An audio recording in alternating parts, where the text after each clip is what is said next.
Maharashtra, which is the worst impacted state, has also eased the curbs in non-containment zones now. The Maharashtra government has allowed the functioning of standalone shops, including liquor stores as well, in all zones excepting the containment zones. Standalone shops selling non-essential items have begun operations in red zones.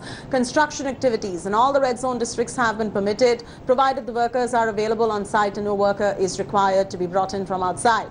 All the malls and complexes will remain closed. Maharashtra reported 678 fresh cases in the past 24 hours itself, with total cases crossing the 12,900 mark with over 500 deaths.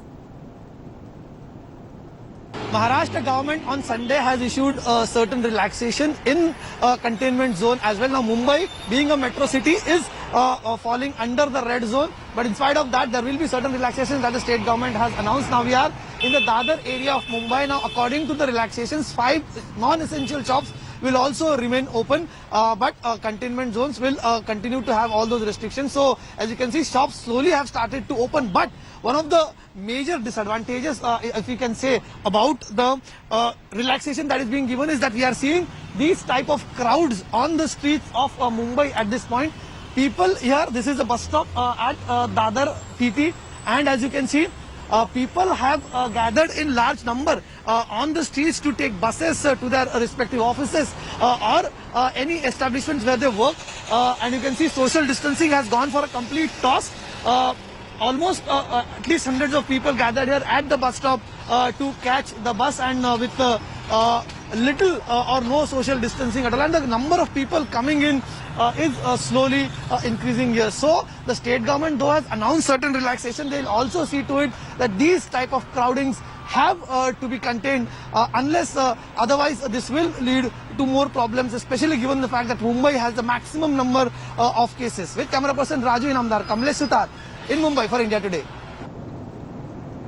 As the restrictions have been eased amidst lockdown 3.0, Tamil Nadu government has revised VAT on fuel to increase revenue in the state. My colleague Shalini Lobo with the story.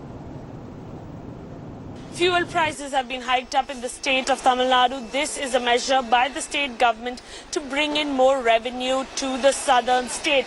Petrol has gone up by 3 rupees 25 paise and diesel has gone up by 2 rupees 50 paise. The current rates for petrol is 75 rupees 52 paise and diesel is 68 rupees 20 paise. Right now in the state of Tamil Nadu, the government believes that this will bring them a revenue of 250 crore.